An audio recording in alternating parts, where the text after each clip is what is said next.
Hi, welcome back to my channel, Toppers Group Tuition (TGT), and this is my fifth session about the basics of bookkeeping and accountancy.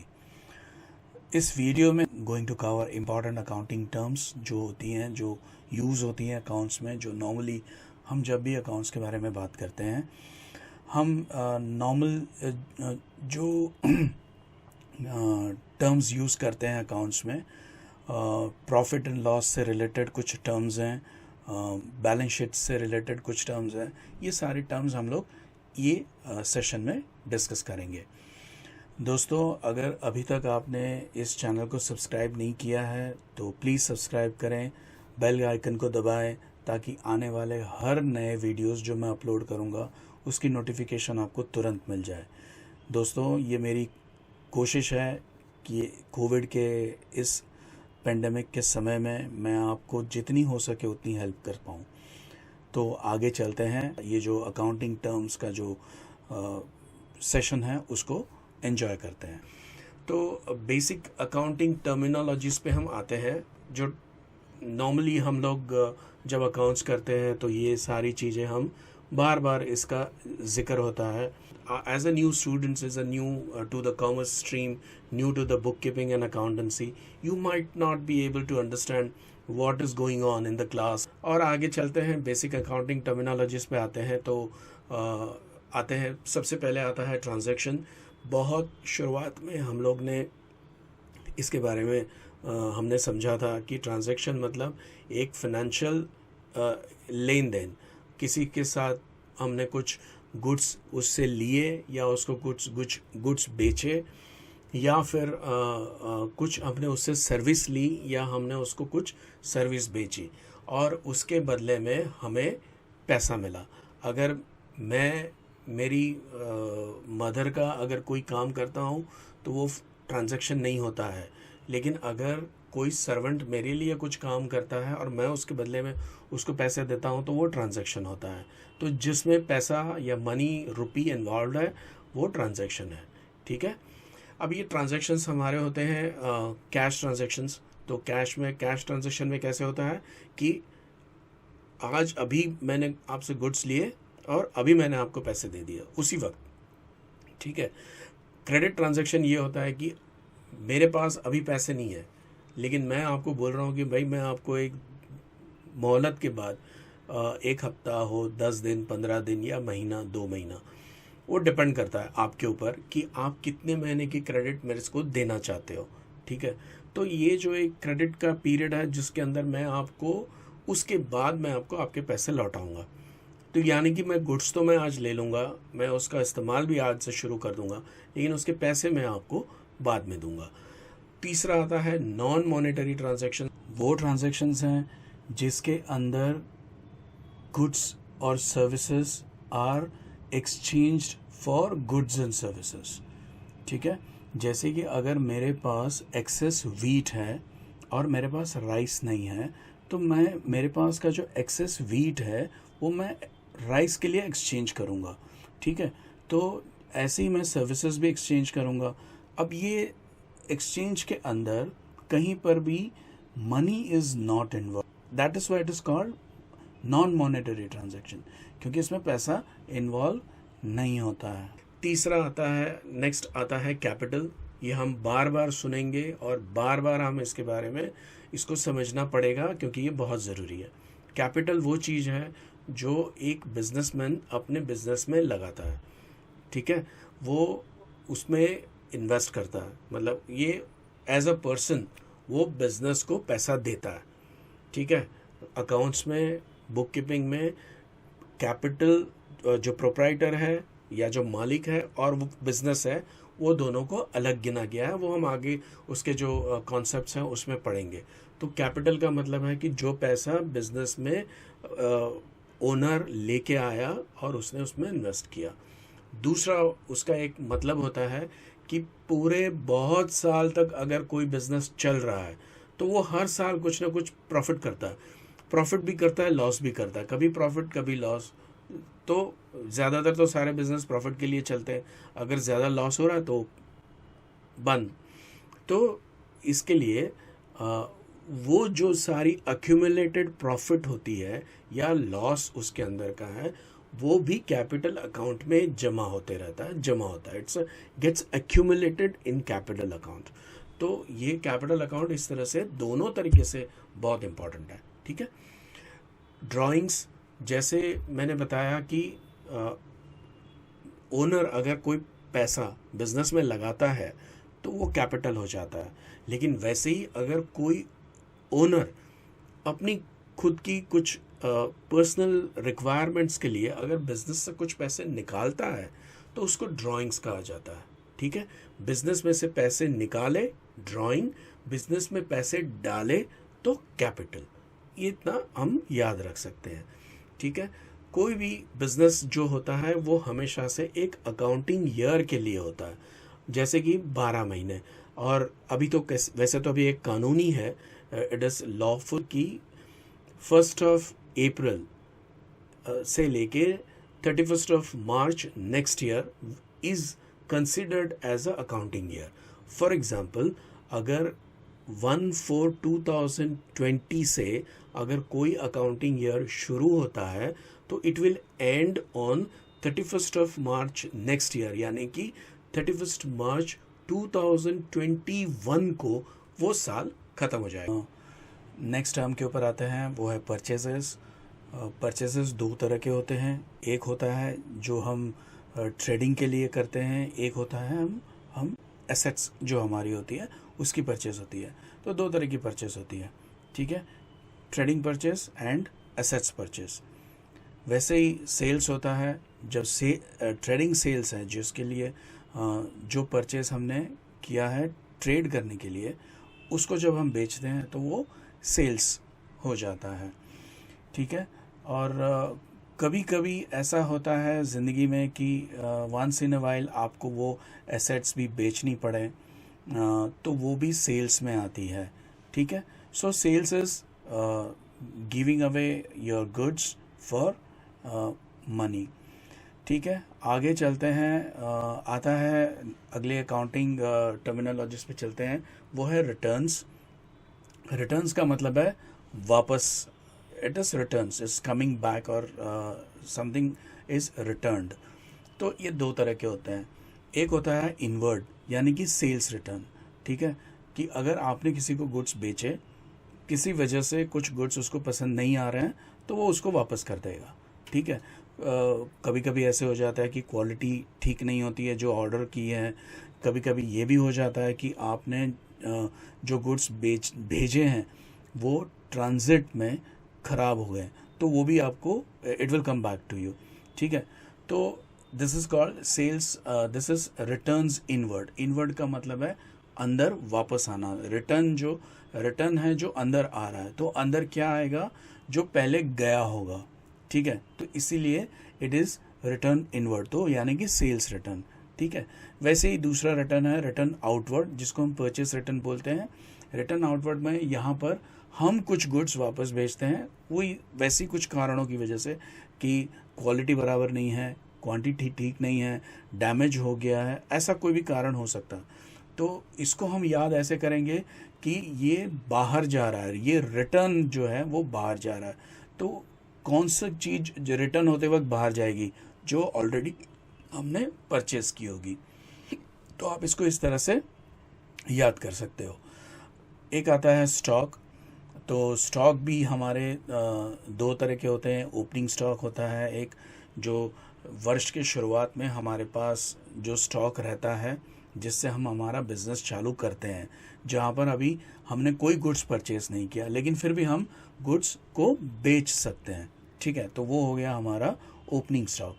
और वैसे ही है closing stock की, जो भी हमने purchase किया, जो भी उसमें से हमने सेल किया, परचेस सेल सब होने के बाद कुछ गुड्स आज भी हमारे हाथ में है और साल ख़त्म हो गया, तो वो हमारा क्लोजिंग स्टॉक हो गया।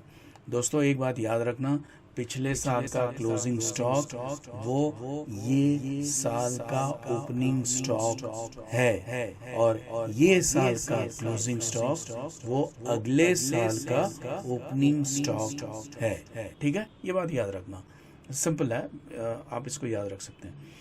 ग्रॉस प्रॉफिट वो है कि जो भी डायरेक्ट इनकम है हमारी और डायरेक्ट एक्सपेंस है, जैसे कि हम ट्रेडिंग में डील करते हैं, कुछ गुड्स के बारे में ट्रेड करते हैं, यानी कि कहीं से परचेस करते हैं और कहीं पर बेचते हैं, तो ये हमारी डायरेक्ट एक्टिविटी हो गई। तो उस डायरेक्ट एक्टिविटी में हमने कितना पैसा कमाया, अब इसके अंदर दूसरे कोई भी खर्चे हमने ऐड नहीं किए हैं, सिर्फ यही खर्चे लिए हैं कि कितना सेल्स है और कितना परचेस है। ठीक है, तो उसके ऊपर से जो हमको प्रॉफिट मिलता है वो है हमारा ग्रॉस प्रॉफिट, और इसी ग्रॉस प्रॉफिट में से बाकी दूसरे खर्चे जो होते हैं ऑफिस के, जैसे कि सैलरीज हो गए, इलेक्ट्रिसिटी चार्जेस हो गए, एडमिनिस्ट्रेटिव चार्जेस हो गए, फाइनेंशियल चार्जेस हो गए, फिर सेलिंग एंड डिस्ट्रीब्यूशन चार्जेस हो गए, ये सारे एक्सपेंसेस निकालने के बाद जो बचता है उसको हम नेट प्रॉफिट कहते हैं।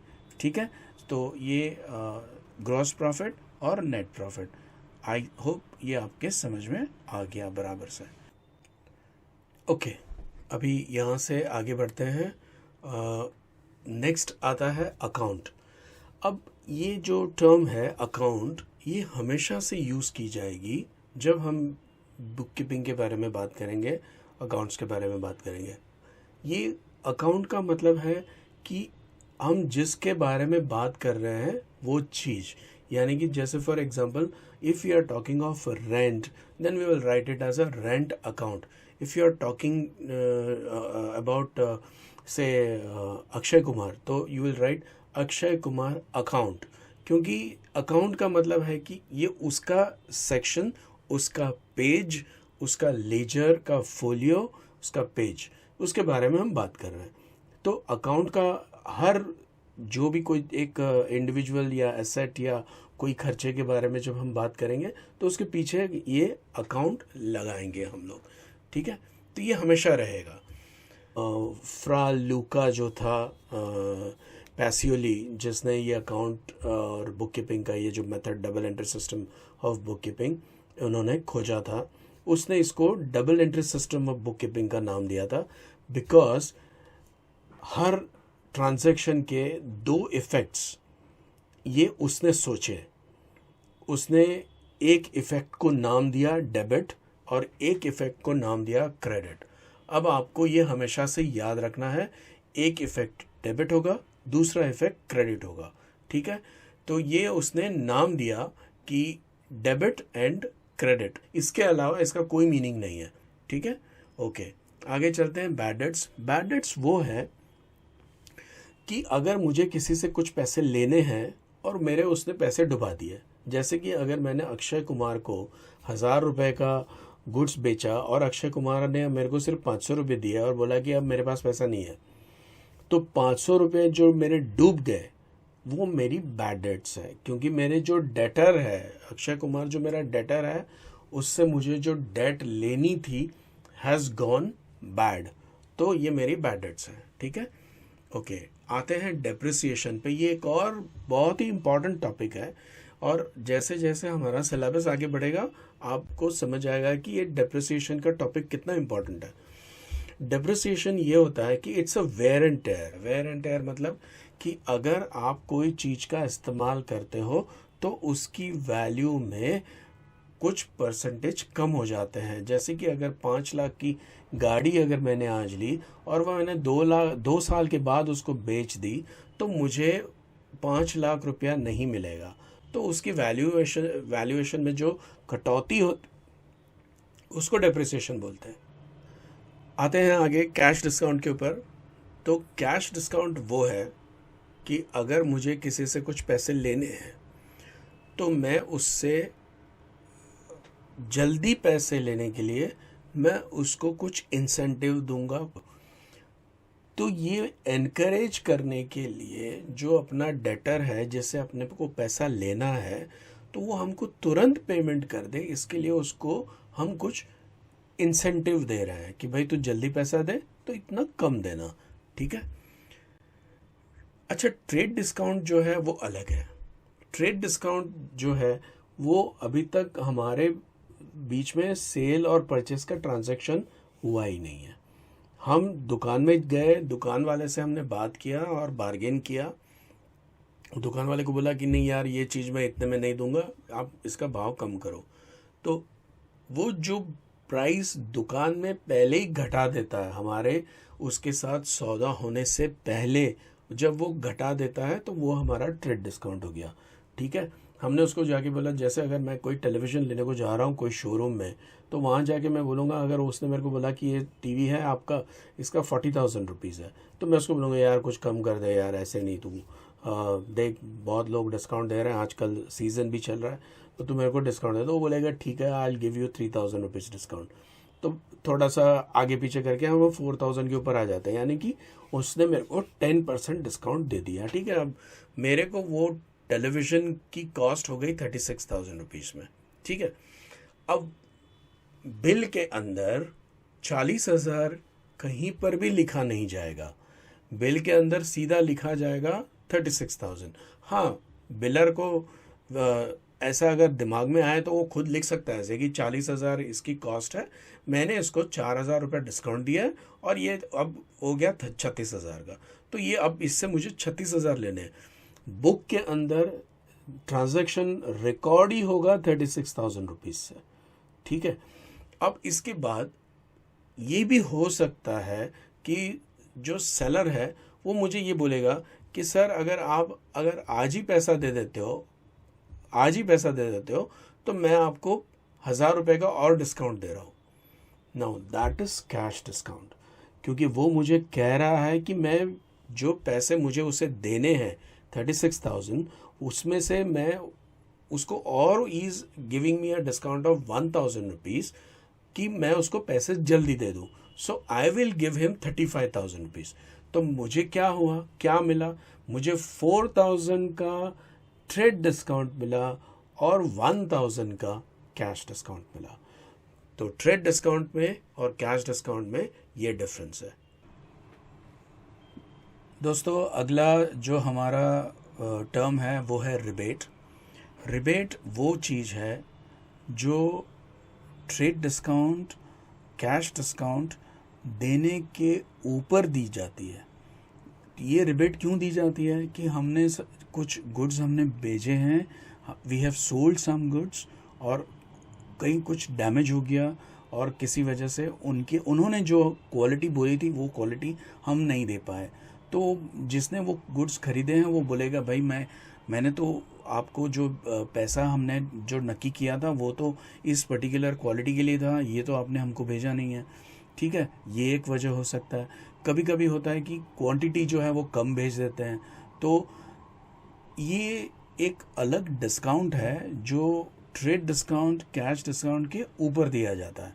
ठीक है, तो ट्रेड डिस्काउंट जो होता है वो लिस्ट प्राइस में से होता है कि भाई आपका लिस्ट प्राइस इतना है, उसमें से आपने डिस्काउंट दे दिया और फिर उसी के ऊपर से इनवॉइस बनता है, बिल बनता है और वो उसका रिकॉर्ड हो जाता है। तो ट्रेड डिस्काउंट के बाद का अमाउंट रिकॉर्ड हो जाता है। ठीक है, फिर जल्दी से पेमेंट मिलने के लिए हम कैश डिस्काउंट देते हैं कि भाई आप उसको इंसेंटिव देते हैं कि भाई जल्दी आप हमको पेमेंट करो। ठीक है, और रिबेट वो है जो सब कुछ होने के बाद कुछ हमारी गलती की वजह से जो हमारा बायर है उसको कुछ नुकसान हो रहा है और अब हम कुछ सेटलमेंट कर रहे हैं, तो वो जो सेटलमेंट है, वो जो डिस्काउंट है, उसको हम रिबेट बोलते हैं। अब आते हैं बैलेंस शीट के ऊपर। इसके अंदर की कुछ टर्मिनोलॉजीज की हम बात कर रहे हैं। जैसे कि हमने अभी डिस्कस किया था कि प्रॉफिट एंड लॉस अकाउंट एक स्टेटमेंट होता है, वैसे बैलेंस शीट एक स्टेटमेंट है। बैलेंस शीट का मतलब है कि पूरे साल भर में हमने क्या बैलेंसेस अब लेने के और देने के कितने बाकी हैं। ये सिंपल, बहुत सिंपल है। Balance sheet is a list of balances. ठीक है, कि कितनी मेरी एसेट्स है और कितनी मेरी लायबिलिटीज है। ठीक है, तो हम बात करते हैं उसके रिलेटेड टर्मिनोलॉजीज की। एसेट्स, तो एसेट्स में आता है फिक्स्ड एसेट्स। फिक्स्ड एसेट्स यानी कि those assets which can not be moved, descending order में रखते हैं। डिसेंडिंग ऑर्डर में रखते हैं, मतलब कि जो सबसे ज़्यादा फिक्स्ड है उसको सबसे ऊपर रखते हैं, जैसे लैंड। ठीक है, तो लैंड जो है वो बिल्कुल भी मूवेबल नहीं है। लेकिन अगर मैंने बिल्डिंग बनाया तो अगर ये हो सकता है कि ये थोड़ा सा बैंगलोर से इसको कलकत्ता मूव करना थोड़ा डिफ़िकल्ट है।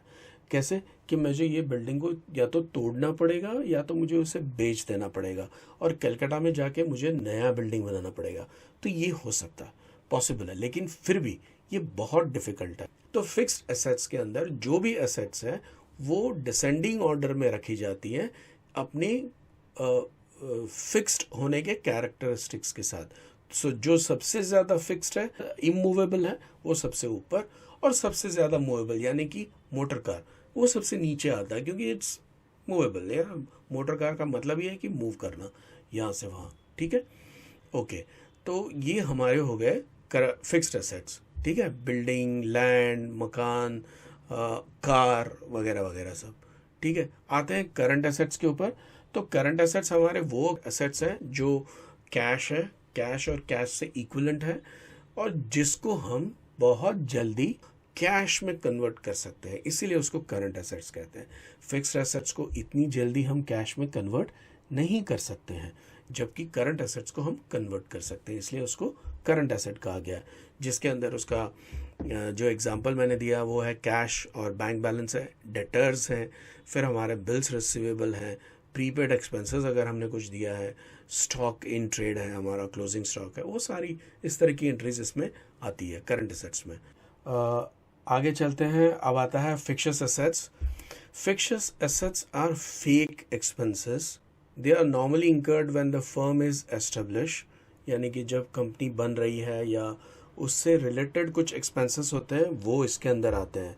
ठीक है, they are not realisable expenses, इसको रियलाइज नहीं कर सकते हो आप, और no does it has any physical existence, they are amortised with in few years. और उसके एग्जांपल्स हैं like discount on issue of equity shares and preference shares, preliminary expenses, business promotion expenses whose benefit will last for few years. तो fixed assets are these.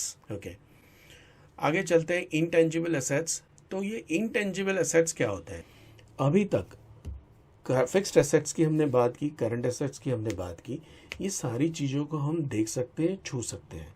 ठीक है, intangible assets ऐसी assets हैं जिसको हम देख नहीं सकते, लेकिन वो हमारी एसेट्स हैं, जैसे कि ब्रांड, ट्रेडमार्क, पेटेंट, गुडविल, ये सारी हमारी एसेट्स हैं जो हम देख नहीं सकते, लेकिन हम उसको महसूस कर सकते हैं और उसका यूज़ भी कर सकते हैं, और उसके चलते हम पैसे भी कमा सकते हैं।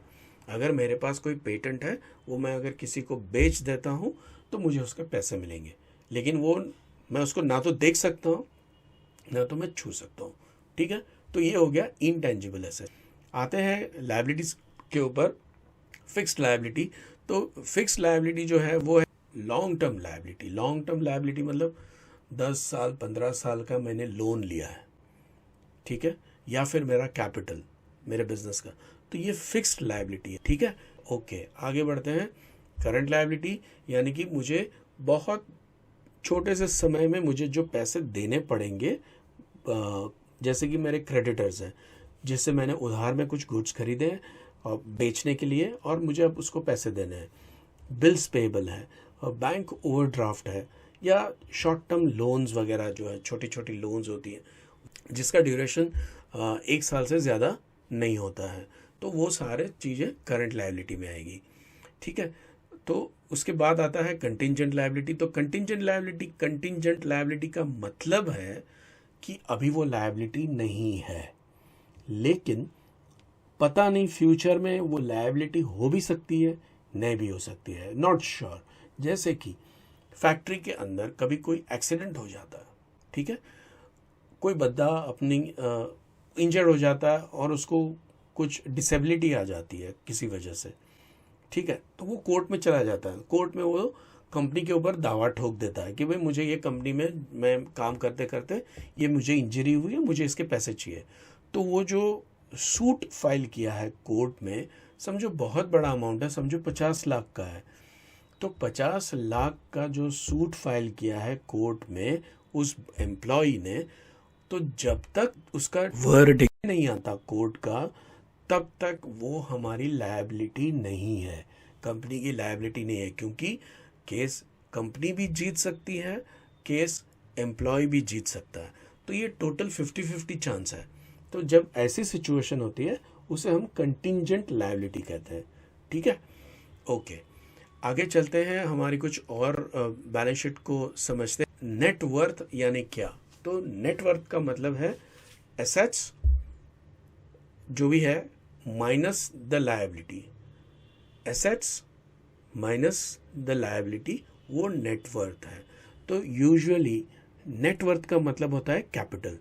ठीक है, जैसे यहाँ पर मैंने बताया है, ये आप देख रहे हैं इधर, ये एसेट्स मैंने इधर लिखा है, एसेट्स में से मैंने लायबिलिटीज को माइनस किया तो मेरा कैपिटल आ गया।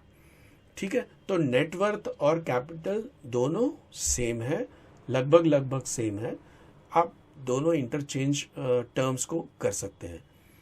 ठीक है, ड्राइंग्स, तो ये मैंने पहले बताया, ड्राइंग्स का मतलब है कि withdrawals from the business for personal use, जो जैसे बिजनेस में पैसा डालता है ओनर तो कैपिटल कहलाता है, जैसे वो पैसा बिजनेस में लेता है तो उसको ड्राइंग कहते हैं। ठीक है, ओके। डेटर जो वो है बंदा जिसको हमने उधारी में कुछ दिया है, गुड्स बेचा है, we have sold him goods for credit. ठीक है, और वो हमें फ्यूचर में पैसे देने वाला है। ओके, और क्रेडिटर वो है जिससे हमने क्रेडिट पे गुड्स खरीदा है और हम उसे फ्यूचर में पैसा देंगे। तो क्रेडिट डेटर और क्रेडिटर में डिफरेंस मुझे लगता है शायद क्लियर हो जाए इस बात से। आगे चलते हैं, टाइप्स ऑफ एक्सपेंडिचर है ये, मोटे मोटे तौर पर हम बात कर रहे हैं। कैपिटल एक्सपेंडिचर जो वंस इन अ वाइल होता है, once in a while, not always, कभी कभी जिंदगी में एक बार दो बार, बहुत कम बार जो खर्चे होते हैं वो कैपिटल एक्सपेंडिचर है। जैसे कि अगर मैंने मशीन खरीदे तो मशीन मैं रोज नहीं खरीदूंगा, आज मैंने खरीद ली, उसको इंस्टॉल करूंगा, उसमें से काम करके पैसे कमाऊंगा। ठीक है, मैं बार बार खर्चे नहीं करूंगा, तो जो रिपीटेड खर्चे नहीं होते उसको हम कैपिटल एक्सपेंडिचर बोलते हैं। ठीक है, रेवेन्यू एक्सपेंडिचर वो होते हैं जो हमेशा रिपीट होते हैं, जैसे सैलरी हर महीने रिपीट हो जाता है, जैसे रेंट हर महीने रिपीट होता है, इलेक्ट्रिसिटी चार्जेस हर महीने रिपीट हो जाता है। तो वो सारे एक्सपेंसेस जो हर महीने रिपीट होते हैं, they are all revenue expenses. ठीक है, ओके, आगे देखते हैं डेफर्ड रेवेन्यू एक्सपेंडिचर। तो डेफर्ड रेवेन्यू एक्सपेंडिचर जो होता है वो एक नॉर्मली रेवेन्यू टाइप एक्सपेंडिचर है, रेवेन्यू एक्सपेंडिचर है, लेकिन बहुत बड़ा रेवेन्यू एक्सपेंडिचर है। और ऐसा है कि वो एक्सपेंडिचर की वजह से कोई एसेट हम खरीद नहीं रहे, हमारे पास कोई एसेट नहीं आती है, लेकिन वो है रेवेन्यू एक्सपेंडिचर। इसको इनकर करने की वजह यह है कि इसकी बेनिफिट जो है हमको आने वाले कुछ सालों तक हमको मिलती रहेगी। जैसे एक एग्जांपल लेते हैं कि अगर मैंने 3 लाख रुपए का एडवर्टाइजमेंट एक्सपेंसेस पे किया, मुझे पता है कि वो जो होर्डिंग मैंने लगाया है वो 3 साल के लिए है, और अगर मैं 3 साल को अगर डिवाइड कर दूं तो हर साल का मुझे 1 लाख रुपया देना पड़ेगा। तो 1 लाख रुपया जो मैं दूंगा तो वो हर साल 1-1 लाख रुपया आएगा। तो पहले साल में 1 लाख रुपया मैं प्रॉफिट एंड लॉस अकाउंट में एज ए एक्सपेंस लेके जाऊंगा, बाकी के 2 लाख जो है वो मेरे डेफर्ड रेवेन्यू एक्सपेंडिचर हो जाएंगे। यानी कि डेफर्ड का मतलब है पोस्टपोन्ड, पोस्टपोन कर दिया मैंने, वो 2 लाख रुपए मुझे और अगले 2 साल में उसका बेनिफिट मिलने वाला है। तो इस तरह से इसको हम बोलते हैं डेफर्ड रेवेन्यू एक्सपेंडिचर।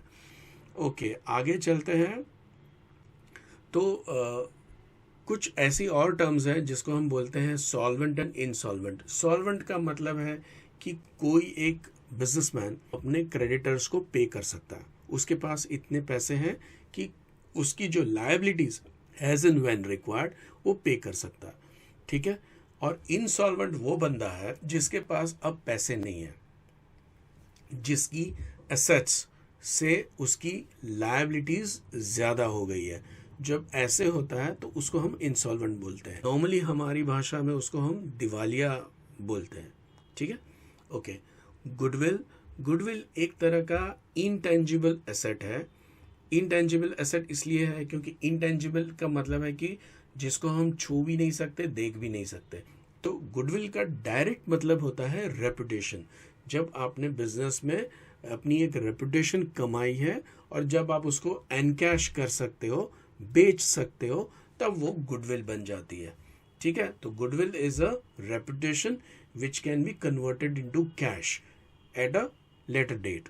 ठीक है, आगे चलते हैं। आता है ट्रेडिंग कंसर्न। तो ट्रेडिंग कंसर्न तो बहुत सिंपल है। जो कंसर्न, फर्म, ऑर्गेनाइजेशन ट्रेड करता है, गुड्स खरीदता है और प्रॉफिट के साथ बेचता है, उसको हम ट्रेडिंग कंसर्न बोलते हैं। ठीक है, और दूसरा एक कंसर्न आता है जिसको हम बोलते हैं नॉन ट्रेडिंग कंसर्न। तो नॉन ट्रेडिंग कंसर्न्स जो होते हैं वो normally not for profit organisations होते हैं और जिसका मोटिव प्रॉफिट नहीं होता है। उनका मोटिव होता है कि सेवा करें, सर्विस दे सोसाइटी को और उनकी हेल्प करें। तो and the profit is not their motive. Normally all the schools, colleges, educational institutions और वो कुछ ऐसे कुछ होते हैं, हॉस्पिटल्स होते हैं जो ट्रस्ट द्वारा चलाए जाते हैं। तो ये जो ट्रस्ट होते हैं ये नॉन ट्रेडिंग कंसर्न्स हैं। ठीक है, okay friends, with this we come to an end of this another session 5 of basics of book keeping and accountancy. आगे जो मैं वीडियो अपलोड करूँगा 6, जिसके अंदर हम लोग अकाउंटिंग कॉन्सेप्ट्स, कन्वेंशंस और अकाउंटिंग स्टैंडर्ड्स वगैरह हम देखेंगे। प्लीज़ अभी तक अगर आपने इस मेरे चैनल को सब्सक्राइब नहीं किया है तो आप इसको सब्सक्राइब करें, लाइक करें और शेयर करें अपने दोस्तों के साथ। Thank you friends.